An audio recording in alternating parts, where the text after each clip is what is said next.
Halo,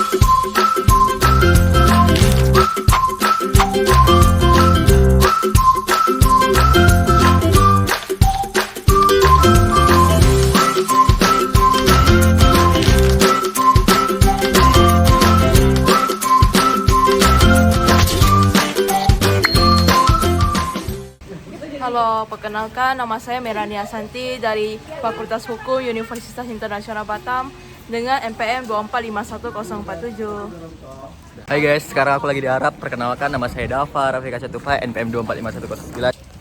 Halo, nama saya Gracia dari Fakultas Hukum Universitas Internasional Batam dengan NPM 2451018. Halo, perkenalkan nama saya Fatra Katia dengan NPM 2451227. Saya dari Fakultas Ilmu Hukum. Halo, nama saya Marcelina Angelisha dari Universitas Internasional Batam, Fakultas Hukum dengan NPM 2451226. Hai guys, kita udah di KUA Lubu Baja. Lihat guys, ada Ka'bah. Pokoknya. Oke, ayo kita masuk sekarang. Ya, masuk.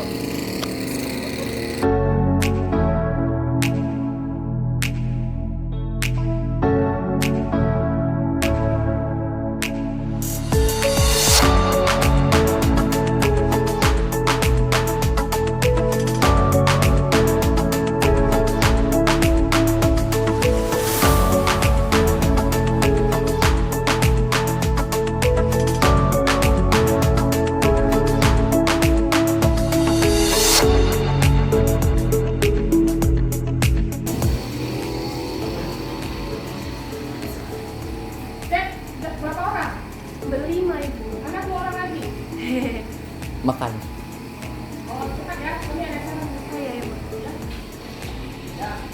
Ada cara guys. Selamat pagi Pak, perkenalkan nama saya Merania Santi dari Universitas Internasional Batam, Fakultas Hukum dengan NPM 2451047. Di sini saya merupakan ketua dari kelompok hukum Islam ini dan teman-teman anggota kelompok saya yang terdiri dari Saya sendiri Dava Rafika Catufa. dan ada dua yang namanya Masri, mereka lagi kerja lagi dan lain. Sekarang kami akan mulai. Pertanyaan pertama mungkin Bapak. Ya, terima kasih. Kata lebih maju.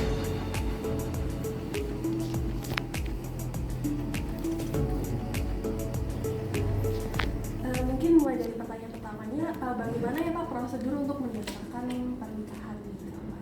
Oh, kalau bicara prosedur, apa itu pertama kan mendekati persyaratan. Dan persyaratan itu urus surat pengantar nikah dari kelurahan, ya, kemudian itu dilampirkan KTP, akte lahir, ya, dan kemudian setelah itu didaftarkan, dilaporkan ke KUA. Jadi melaporkan kehendak nikah itu bisa dengan cara online, Bisa dengan online. bisa lewat SITA, mendaftar secara mandiri. Kalau nggak bisa, kita bantu di sini, daftar di sini. Misalnya dalam waktu 10 hari ini, mereka kan sudah mau daftar. Tiba-tiba dari pihak cowok atau pihak cewek terdapat masalah gitu Pak, yang kendala untuk lanjut pernikahan, apakah bisa dibatalin Pak? Nah, kendalanya apa dulu? Mungkin tidak jadi menikah. Kalau kendalanya tidak menjadi menikah, itu disebabkan oleh sesuatu hal, kemudian dia membatalkan atau menunda, tidak masalah. Sama-sama. Lalu untuk prosesi pernikahannya Pak di KUA itu prosesnya dari apa aja? Ya, kan sudah mendaftar tadi kan? Ya. Kita daftar, kita periksa. Yang kita periksa itu termasuk berkas, kemudian personal itu kita memastikan bahwa yang mau menikah ini menurut hukum Islam itu tidak ada halangan untuk menikah. Jadi yang calon perempuan kita minta keterangan, yang calon laki-laki kita minta keterangan, walinya juga kita minta keterangan, ya. Administrasi kelengkapannya. Jadi orang menikah ini ada syarat administrasi, ada syarat personal. Personal itu yaitu tadi. Kalau walinya nggak tepat, tak boleh. Nampak ngaku-ngaku nanti ini bapak saya. Dia ngaku dia menikah, kan tak boleh. Coba kalau misalnya di pemalsuan dari wali sendiri itu ada sanksinya nggak Pak? Kayak misalnya dia ada orang yang menikah, jadi dia membawa wali yang dia sebenarnya bukan wali dia Pak. Jadi kira-kira bakal dikasih kayak boleh menikah di kawah ini kan atau gimana itu Pak? Ada sanksinya nggak Pak? Kan kita ini kalau masalah sanksi kan kita sudah apapun itu nama. Kita kan tak boleh memberikan keterangan yang tak jelas. Kan tak boleh memberikan keterangan yang bukan sebenarnya. Ya, otomatis itu nanti akan mempengaruhi kepada yang sah pernikahannya. Nah, makanya harus itu yang sebenarnya disampaikan ini walinya atau tidak. Ya, kalau bukan walinya jangan gara-gara apa namanya kita mau instan disampaikan keterangan yang tidak sebenarnya, tak boleh. Gak ada alasan tidak bisa nikah. Ya, jangan menganggap oh nikah ini sulit. Tidak, Pak, saya ini nggak ada wali. Macam mana saya mau menikah? Ya, bisa tak nikah? Bisa. Kenapa nggak bisa nikah? Jadi wali itu ada dua. Pertama wali nasab, dan kedua wali hakim. Ya, wali nasab itu seperti yang disampaikan tadi urutan itu tadi dan seterusnya itu. Kalau wali hakim, ya, kalau yang disebutkan itu tidak ada sama sekali, itu wali hakim. Nah, kira-kira ada nggak alasan tak nikah? Ada. Apakah semua orang bisa jadi wali hakim? Tidak. Yang wali hakim itu cuma kepala keluarga. Orang menikah itu tahu dia tujuan dia mau menikah. Sama ada ini. Di sini tujuannya apa? Mencari. Nah, kan jelas tujuannya kan? Jelas. Wawancaranya itu tujuannya yang ingin didapatkan apa? Ya, untuk Menambah mendapatkan wawasan. Ah, gitu. pengetahuan. Jadi orang menikah itu kita harus tahu juga tujuan menikah itu sebenarnya itu apa. Karena kita kasih tahu, Iya. kita kasih bimbingan supaya tujuan orang menikah itu bisa mewujudkan tujuan itu. Nah, Tapi Pak, ah, pas saat COVID-19, kan misalnya ada seorang wanita muslim nih, pengen menikah dengan salah satu pihak cowok, tapi tanpa kehadiran dari pihak cowok tersebut, dia menyuruh suruh perwakilan satu cowok itu menggantikan pihak cowok yang sedang sakit di rumah sakit. Bisa gak sih Pak perkawinan tersebut dilakukan? oh, itu teknis, udah masuk wilayah teknis itu, ya. Pertama tadi kita sudah bicara masalah syarat personal. Iya. Ya, syarat personal itu kalau sudah memenuhi syarat dan rukunnya, berarti dia bisa melangsungkan akad nikah. Sekarang jadi persoalan, ini dia sakit, ini dia tidak bisa datang ke majelis, ya. Katakan umpamanya wali, ya, dia menikah di sini, walinya di Jakarta, walinya di Jogja, walinya di Padang, walinya di Tanjung Pinang. Karena sesuatu alasan dia tidak bisa datang hadir untuk akad nikah. Padahal yang mengakadkan itu siapa? Yang mengakadkan nikah itu walinya, ya kan? Iya. Tapi dia nggak datang. Macam mana? Nikahnya itu bisa dilanjut tidak? Dibatalkan ya Pak? Nah, bukan bisa dilanjutkan dengan cara apa? Wali hakim. Bukan wali hakim. Jadi walinya ini menunjuk wakilnya. Oh. Nah, jadi dia menunjuk wakilnya untuk menikahkan perempuan yang ada di bawah perwaliannya itu. Nah, jadi wakil itu mewakili walinya untuk menikahkan. Jadi sekali lagi saya katakan, nggak ada alasan tak bisa nikah kan? Cuma harus ingat, wakil itu mesti amanah. Ya, ditunjuk betul-betul yang amanah mewakilinya. Makanya dibuktikan dengan saksi-saksi. Ya, nunjuk wakilnya, ini wakil dari Sanu untuk menerima kabulnya, harus ada saksinya. Ya, untuk memastikan itu, dan dia harus amanah bahwa dia itu menerima kabul untuknya. Nah, jadi kan tadi Bapak membahas kalau misalnya kita menggunakan KUA terus punya jelas pernikahan dan tujuan pernikahan itu sendiri, Pak.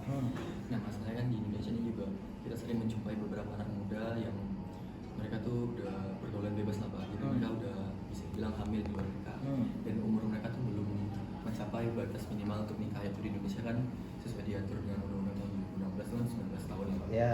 Sementara mereka tuh misalnya masih 17 tahun, tapi mereka posisinya udah hamil. Nah, itu kira-kira bagaimana respon KUA dalam menghadapi hal tersebut, Pak? Kembali lagi kepada yang kita sampaikan tadi, tak ada alasan untuk tidak menikah. Lalu itu bagaimana cara prosedurnya? Karena menurut undang-undang baru boleh menikah itu laki-laki dan perempuan itu sudah mencapai umur 19. Lalu kalau di bawah gimana? Boleh nikah tidak? Boleh. Prosedurnya bagaimana? Dia mengajukan permohonan izin ke pengadilan untuk menikah. Jadi kalau pengadilan memberikan izin kepada si A ini untuk menikah dengan B, maka itu boleh dilanjutkan. Karena pengadilan itu kan sudah minta keterangan kepada pihak-pihak itu, ini layak atau tidak untuk menikah, itu boleh atau tidak menikah secara hukum. Nah, udah diminta keterangan. Nah, kalau sudah ada dispensasi dari pengadilan, ya boleh lanjut. Tapi Pak, jika kita katakan bahwasannya pengadilan itu tidak memberikan izin untuk pernikahan mereka karena memang sangat di bawah umur dan tidak memiliki kesiapan untuk menikah, itu bagaimana Pak untuk lanjutannya? Apakah mereka menjadi nikah siri atau gimana, Pak? Nah, ini kan sudah masuk ranah pengadilan ya. Ranah pengadilan itu kami sebenarnya tidak pas untuk menjawab itu. Tapi biasanya itu kalau sepanjang tidak ada halangan secara syar'i, pengadilan itu gitu kan. Biasanya. Ya. Tapi kalau untuk masalah apa nanti ke pengadilan lah itu. Ya. Untuk satu lagi taman, Ya. Pak. Jadi kan di Indonesia ini juga ada fenomena yang namanya nikah siri, yang dimana tuh nikah siri itu tidak tertulis di dalam Indonesia, tidak terdaftar juga, Pak. Nah, itu kira-kira bagaimana orang kalau misalnya nikah siri terus mereka mau mendaftarkan diri mereka secara hukum di Indonesia, Pak? Nikah siri itu kenapa dilarang? Karena tidak ada kepastian yang ada. Nah, jawabannya itu. Kenapa nikah siri itu dilarang? Tidak ada kepastian hukum untuk dia itu. Dan menurut aturan kita, yang melakukan pernikahan siri itu artinya melakukan pelanggaran undang-undang. Tidak boleh nikah siri. Lalu ketika mereka sudah nikah siri, Pak, sudah terlanjur nikah siri, lalu mereka ingin terdaftar secara sah di tanda hukum, itu bagaimana, Pak? Dia harus melapor ke pengadilan. Namanya itu isbat nikah. Isbat nikah itu untuk menentukan bahwa pernikahannya itu sah atau tidak. Dipanggillah nanti mereka itu. Kalau kita kan tidak bisa personal manggil. Nanti kalau pengadilan bisa manggil. Dipanggil itu nanti diminta keterangan apa. Kalau penilaian hakim bahwa pernikahan dia ini dinilai sah, maka ditetapkan pernikahan. Jadi prosesnya melewati Pengadilan. Pak. Bukan ke pengadilan dulu, nanti baru pengadilan menunjuk KUA bahwa pernikahan ini dicatatkan di sini. Jadi kawan dilibatkan ketika pengadilan sudah dimanggil. Begitu. Artinya ini apa? Ini kan salah satu Kenapa nikah siri itu tak boleh? Karena menyusahkan diri sendiri. Kalau punya anak, menyusahkan anak. Punya istri, punya suami, yang itu tadi tidak ada kepastian hukum. Jadi perlindungan hukum. Ya, kembali ke prosedurnya mungkin Pak tadi setelah diberi bimbingan, lalu prosedurnya apa lagi ya Pak? Prosedurnya nanti setelah ada bimbingan, kita tunggu waktu dia menikah kapan. Nah, kalau kita kan sudah ditentukan itu waktu, tempat, jamnya, ya, kita pas waktu yang ditentukan itu dilaksanakan pencatatan pernikahan.